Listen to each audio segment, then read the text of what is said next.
Ah, can you feel it? The smell of a rotting corpse nearby?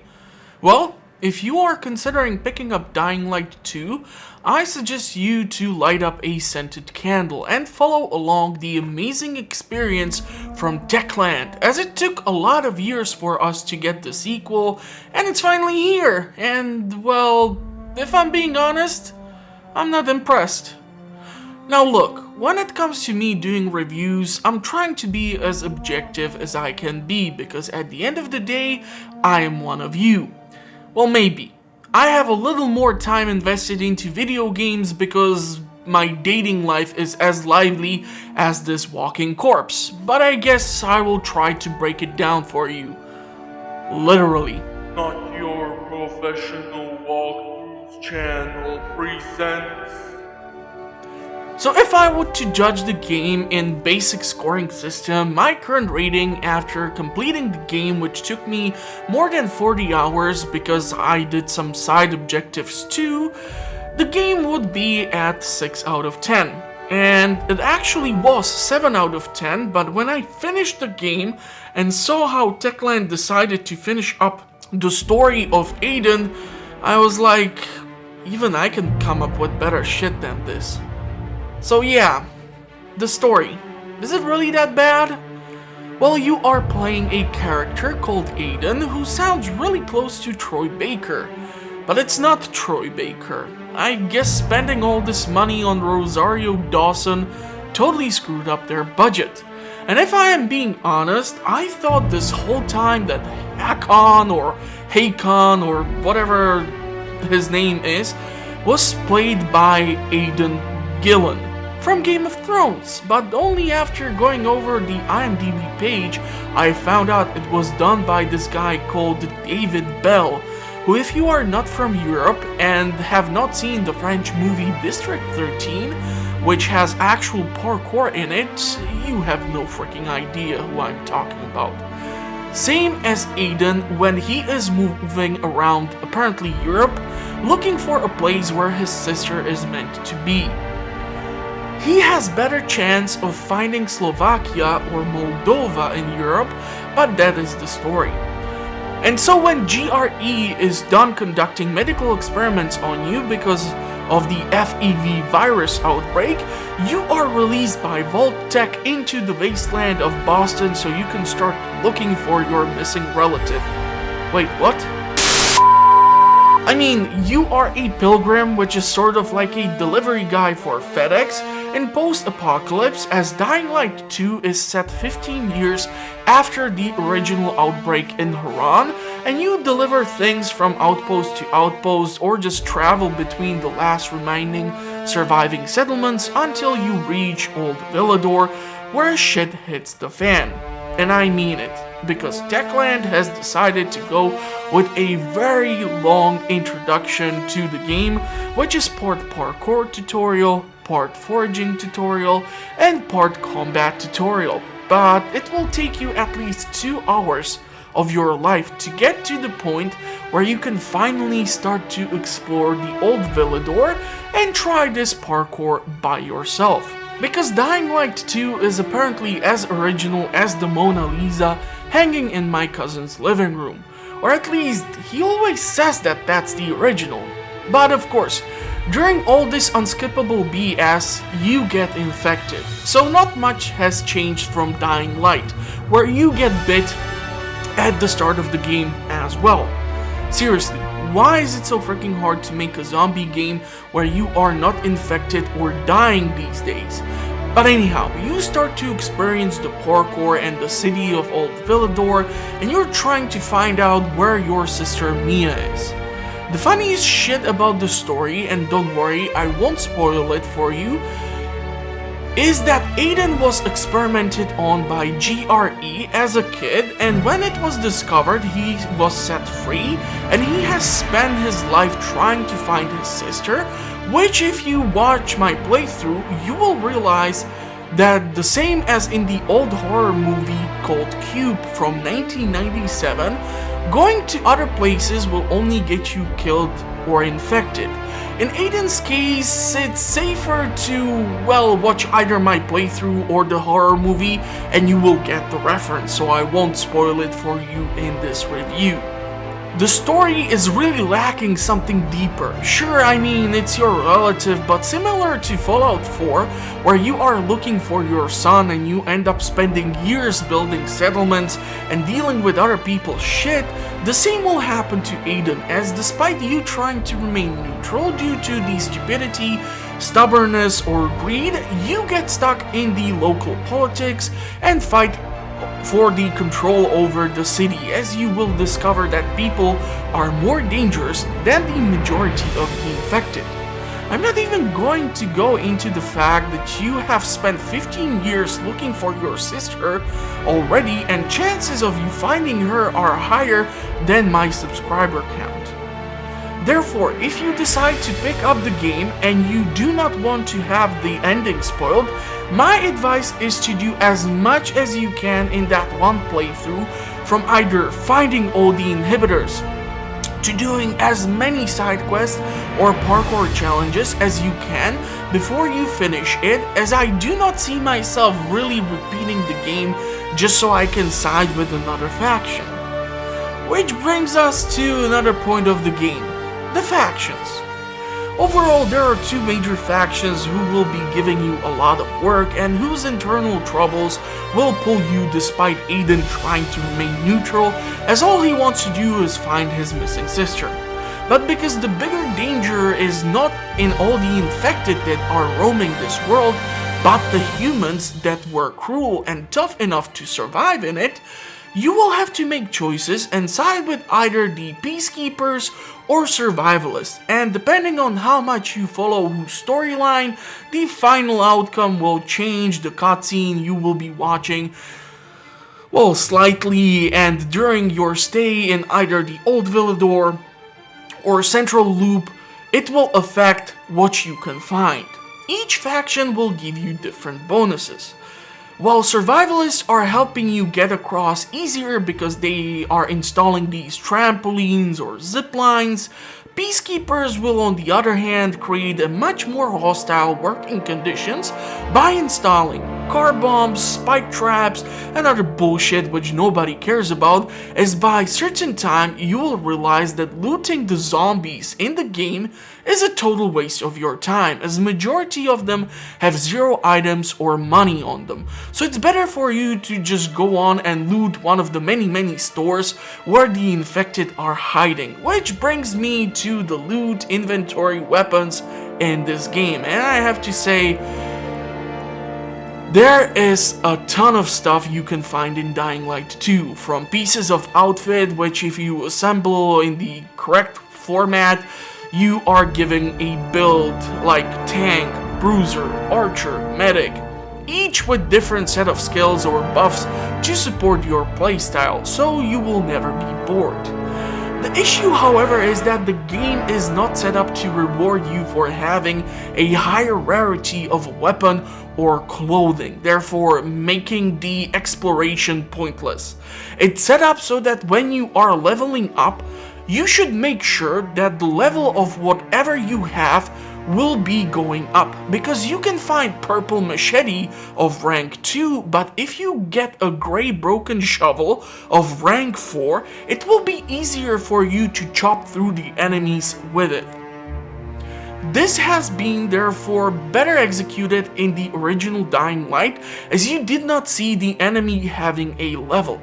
You acquired a good weapon and you were using it, or you had a shitty weapon, so you were careful to not pick too many fights. Because in Staying Human, you cannot even fix your weapon. You can actually modify the weapon, which also surprisingly restores the durability, meaning when you pick up some sweet blade or blunt weapon, at the start, you will use it, and once it starts to break down, only then you should start to apply the burning, freezing, poisoning, bleeding, or whatever effect you have.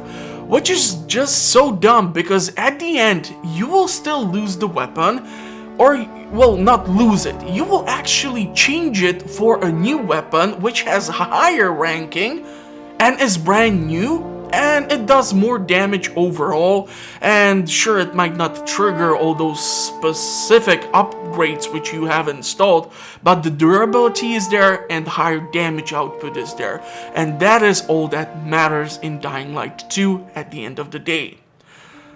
You see, because the developer has decided to give rank to you and to the enemies and to the weapons, you are not even going to stick with the weapon, because if you have really rare weapon, but it's on the first rank, or it's one rank lower, you need to smack the enemy over the head with it that many more times, draining your stamina, and so even when you restore its health, you will end up switching to something new which you found without the modifications, and it's just easier to kill using the new thing, making the whole point of rarity totally pointless.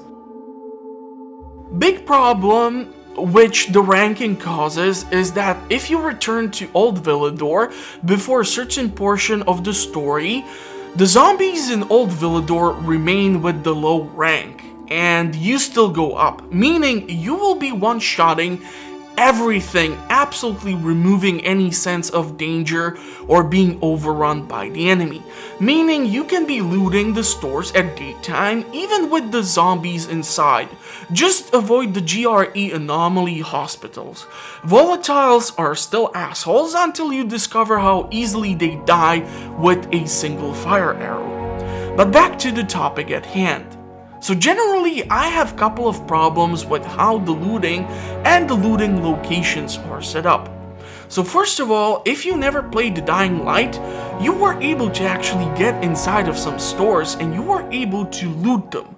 But in Staying Human, these locations never disappear or are off limit for a day or two, meaning you are running low on money? Well, no problem.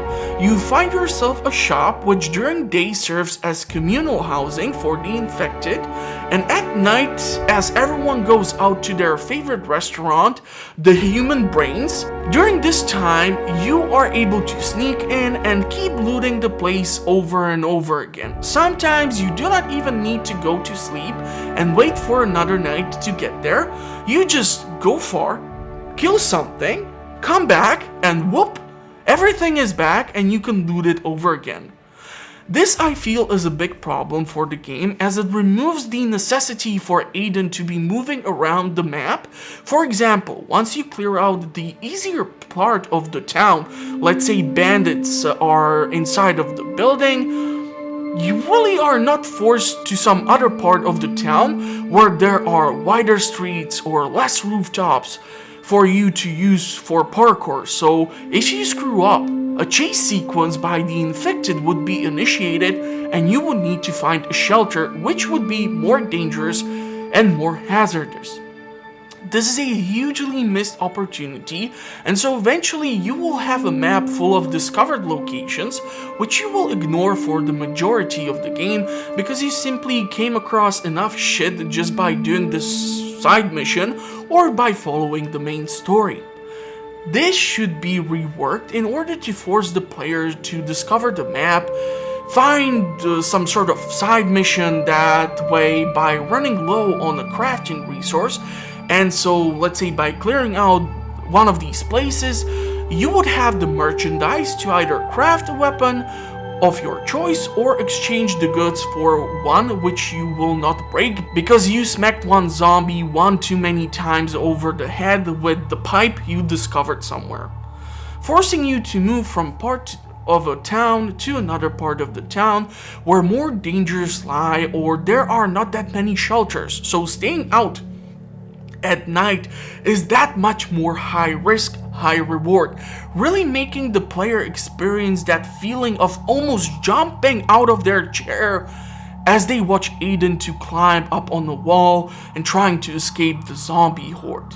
Which brings me to the infected, and boy, the infected in this game are just there as a filler, I guess. Honestly, by a certain point in the game, I was absolutely not interested in dealing with them. All I cared about is how to get from one point to the next objective, unless the next objective revolved around sneaking past a bunch of volatiles. The sad thing is that Techland has implemented a feature where you need to keep killing the specialized undead in order to harvest these tokens.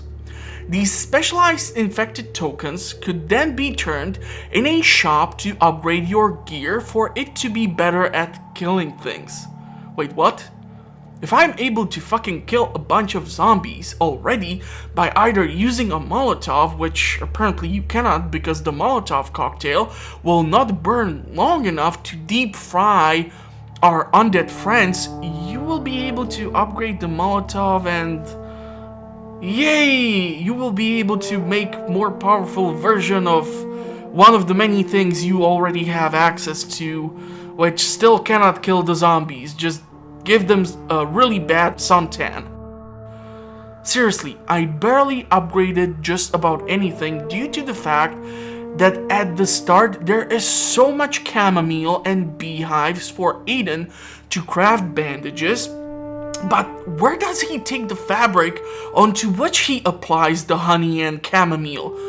Nobody gives a rat's ass about that. You just need a honey and some flour, and you can suddenly wrap it around your hand when someone just hit you over the head with a bladed weapon. And during the mission, or you moving around locations, you will discover eventually so many battlefield medkits, which take 1 second to shoot up this specialized stim pack in your bloodstream and help you recover the entire HP pool.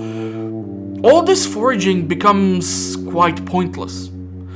This happened to so many of Aiden's consumables, from bandages to eating these UV mushrooms to stay out longer at dark because Aiden got a boo-boo, and if you stay out for more than 5 minutes, you turn into a fucking infected.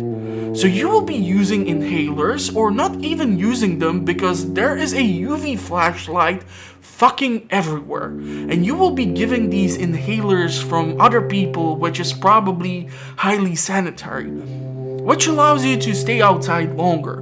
So by the end of your gaming experience, you are not even worried about having little time or having to use the inhalers or having enough mushrooms, which made one of these features completely obsolete, where Techland implemented this feature of you being forced to scavenge for supplies so you can remain outside at night and then be able to go and do a supply run in one of the stores for supplies. But eventually, when you start to use the inhibitors, which I guess are like this form of steroids, it will allow you to run faster and longer, jump higher and further. Techland has fucked up the entire process by allowing the inhibitors to also affect how much longer you can stay outside at night, as it completely removes this necessity for you to go out scavenging, and by the end you manage to end up with crap ton of supplies or leaving them behind because you don't have to be afraid that you will turn during the night time. And therefore making this sort of planning where I will be scavenging here because I have 3 mushrooms, and after during the day I will look for more mushrooms so I can travel across 3 city blocks, so I can on the next night scavenge for more supplies so I can buy this shiny new machete. This whole concept is completely missing, and the upgrades from the stim packs and everything just kills your old inventory, and upgrading the other stuff is completely pointless as you will most likely not even end up using it in majority of your gameplay. And I believe if there would be some continuity or some form of structure where you are forced to keep harvesting these things and maybe are able to craft only things which give you slight bonuses or buffs but not increase the duration of time how much you can stay outside at night without searching for UV light, I believe having some sort of survival difficulty where this would be mandatory would make the game that much more better. But unfortunately, there are way too many bugs in order for it to work currently. And look, if the bugs would be something stupid and they would only trigger from time to time, I would be okay with it.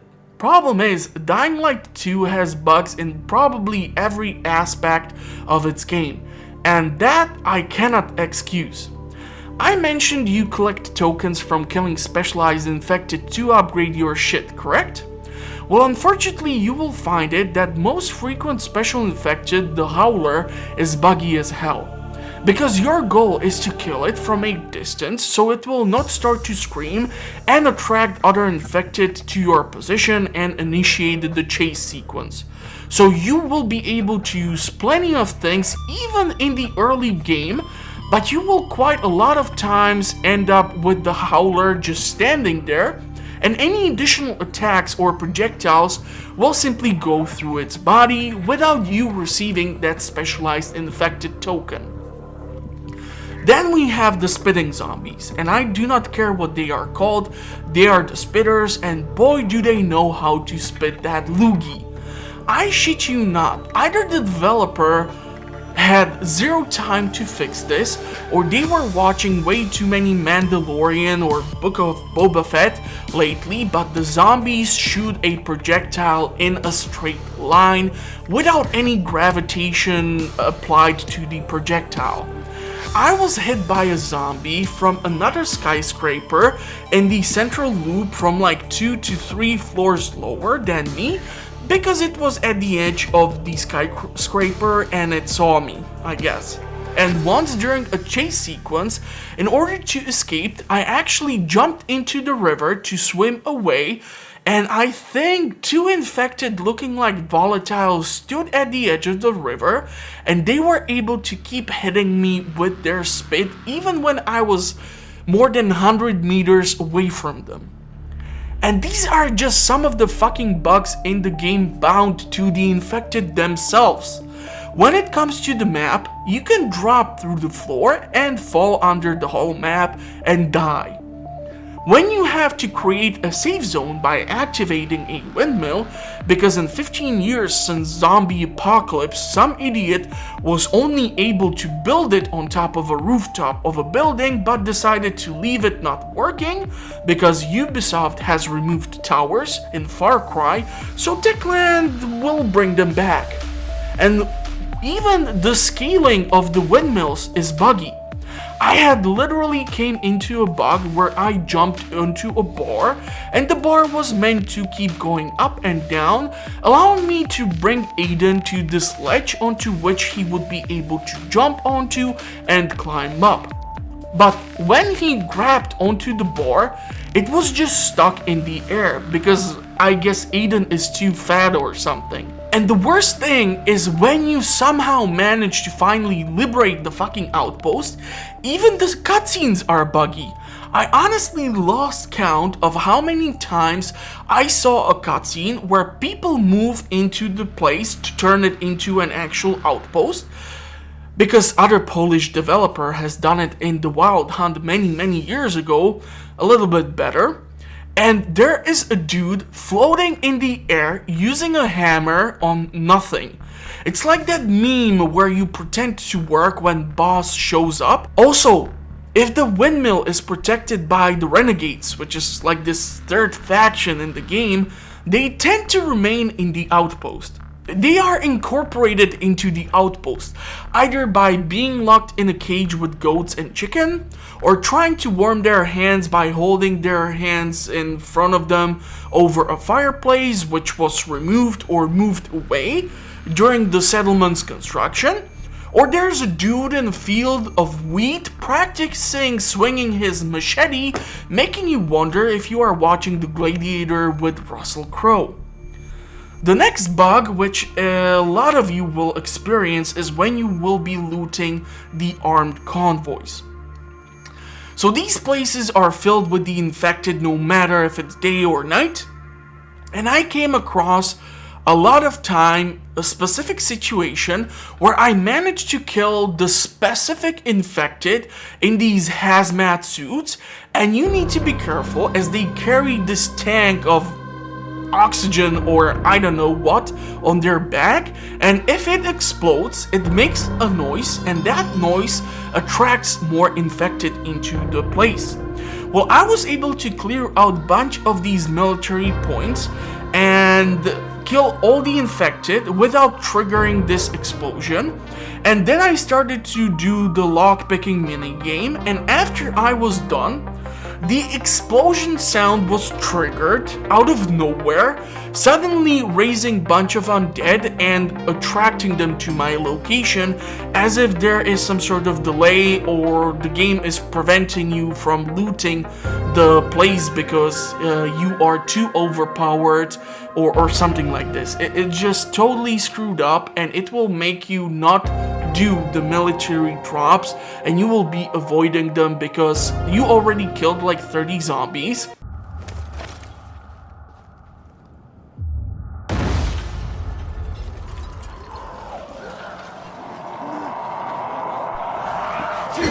And even during the minigame, when you're trying to pick up the goddamn lock, you get kicked out of the animation by some zombie which appeared out of thin air, or you actually experience a bug where you are able to finish the lockpicking mechanism, and only after that you have to deal with the zombie.